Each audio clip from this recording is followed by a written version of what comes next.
I feel one of the most important questions anyone wanting to explore plant medicines or go see a shaman somewhere um, is why do you want to do a plant medicine ceremony?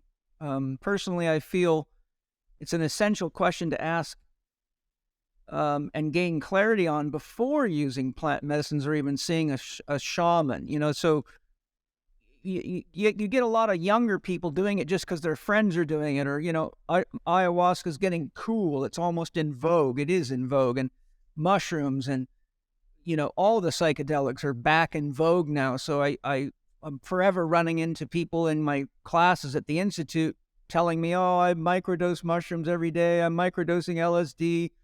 I'm doing ceremonies with this and that and the other thing. And I'm, as soon as I start hearing all this stuff, I'm like, okay, here we go.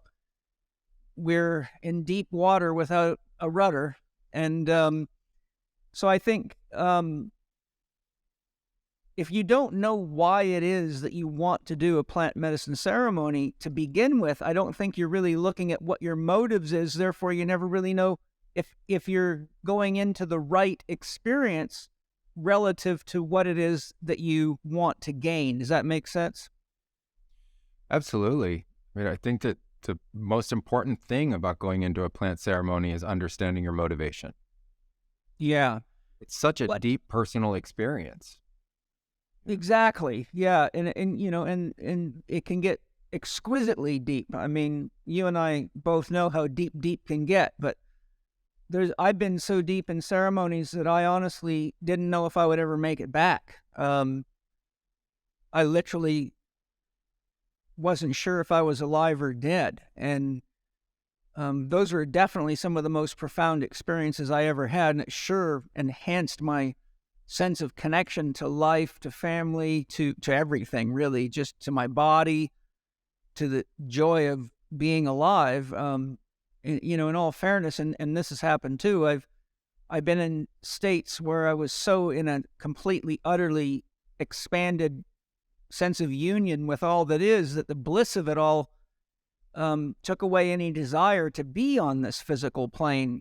And that's one of the things when I'm running ceremonies, especially when you're using something like DMT that can blow you into that state of union faster than your ego can even analyze. If the person conducting the ceremony is not aware of the power of an experience like that, then you may not be aware to look for the signs that that person's not coming back until it's too late, or until their body turns blue and you have to do CPR or whatever. So I think because there's a lot of things, for example, a lot of people are looking to have their mind blown like that, but they don't realize just a little bit too much of any one of these medicines, and you could not only blow your mind, but blow yourself so far out of yourself that you forget to breathe and you don't even realize you have a body anymore, and the next thing you know, you're dead. And I personally know right now of 6 people that died doing DMT. They never came back. And that's, for one guy, those are all people I knew personally. That's a lot of people. So if I know 6 people, then that means there's a hell of a lot more out there that have ended their life trying to find themselves. I think you have to watch out for that. I mean, first was you go in and you think to yourself, what are my reasons for doing this? The very first one needs to be something positive. And so we got to find something positive. It's a wide variety of reasons, from personal healing reasons to personal growth, to finding yourself, to getting out of the doldrums of life, of kicking things off, of expanded consciousness, learning, increasing intelligence, seeing into the cosmos, understanding more about existence. But we want that to always be something in a direction in tremendous positivity. And so I think first we have to align the idea of positive. And then the second is to get out of the mindset that more is better. We have this Western concept of pushing the envelope, and more with plant medicines is not better. It's the right amount of plant medicine at that time. And if a large dose is right and appropriate at that time, then you'll survive it, and you could push the envelope, and you could, see the veil of near-death experience, but you will come back. And it's part of going through a tremendous amount of training to understand appropriate dose and how to be able to manage somebody through that dose, which is a very interactive process that many people don't understand, that the different kinds of chants or ikaros, the ceremonial songs that are occurring in the ceremony, are a form of guiding somebody, for instance, back to their body and guiding them to breathe and guiding them through different states of consciousness that help keep them alive while they've gone through a large dose. But the ultimate idea is that you only use the dose that you need to accomplish the purpose of your intention, and you can build up experience to larger journeys without having to think that that's the purpose to begin with. And so I think you first come up with an intention that's incredibly personal and positive, and then you see whether or not that kind of plant medicine that you're thinking about doing is capable of delivering on that experience. I think one of the big mistakes people make is they think that any kind of plant medicine can be purposeful to what they're trying to achieve. And in reality, there's a vast difference between psilocybin mushrooms or cannabis or ayahuasca or San Pedro mescaline, etc. And so you want to know that the kind of plant medicine you're working with is appropriate to the purpose of your intention. And you're really there to fulfill your intention with the help of that medicine, which is why I like the term medicine. You treat it as a medicine. You don't treat it as an experience or a recreational drug.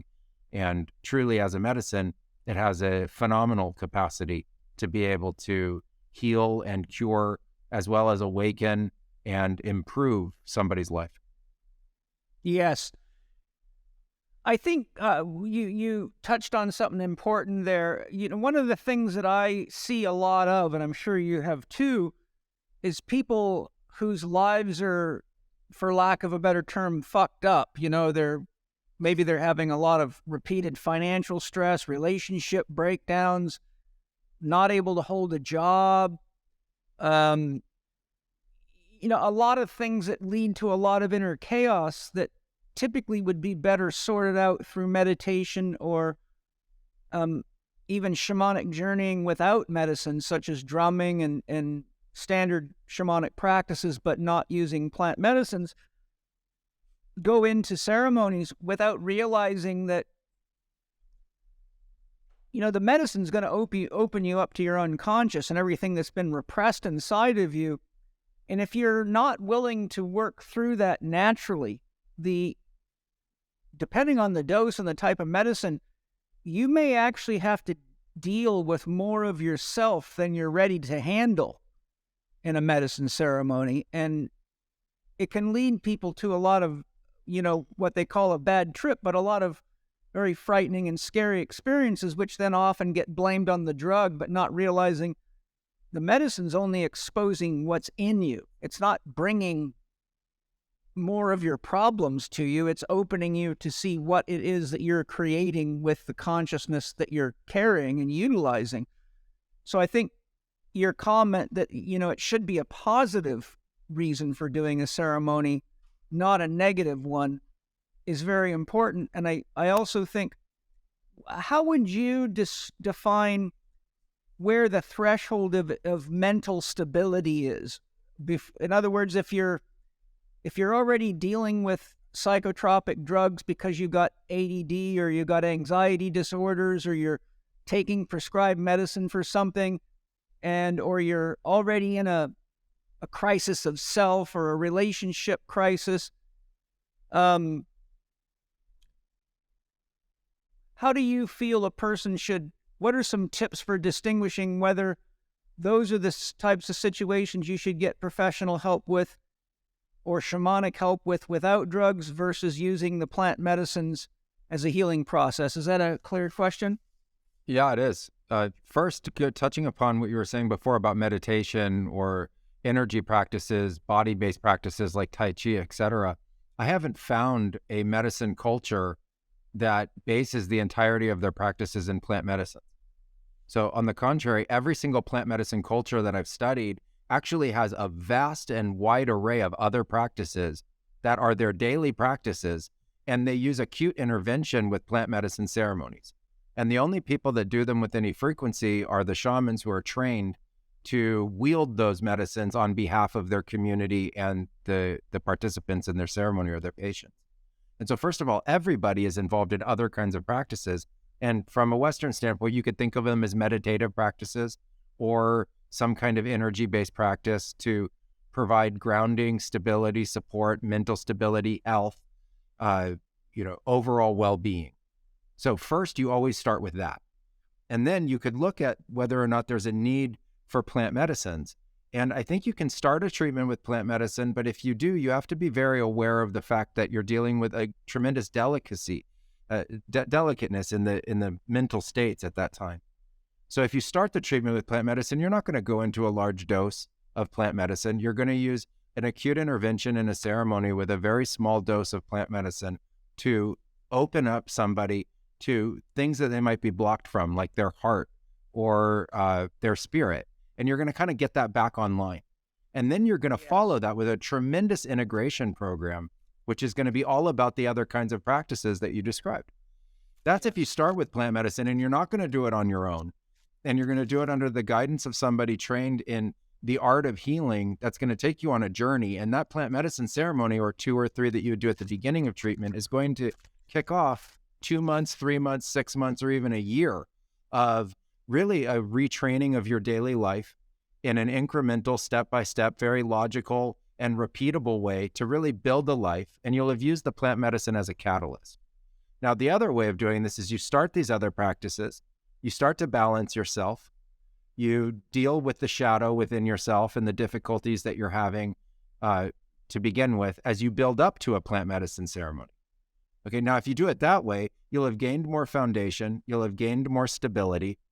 You'll go into the plant medicine ceremony now looking to break through, because you'll, in your own daily practice, now have come up against blocks that the practice your current state is incapable of helping you get past, or you're incapable of self-guiding through that blockage. And then you're going to use the plant medicine to literally change the resonant state or vibratory state of your body and your spirit at that time.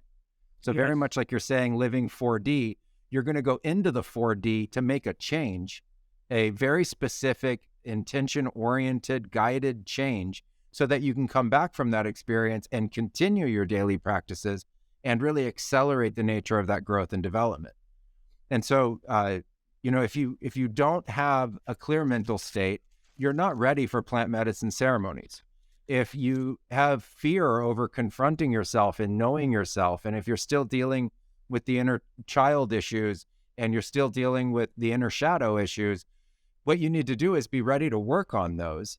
And so you need to prepare yourself to be ready to see yourself and confront yourself in the totality of what you know is inside you. And I think the subconscious and unconscious is a misnomer in plant medicine practices, because it's all conscious at that point. So if you're still in a place where your subconscious is negative for you and your unconscious is truly unconscious, then you have to be very careful about how you're going to interact with plant medicines, so that we can ensure that you're going to have a positive experience. Part of that will be dose, part of that will be intention, part of that will be the types of plant medicines, and the nature of the ceremony that you're going to be part of. Yeah, the structure of the ceremony. Yeah, and the purpose of it.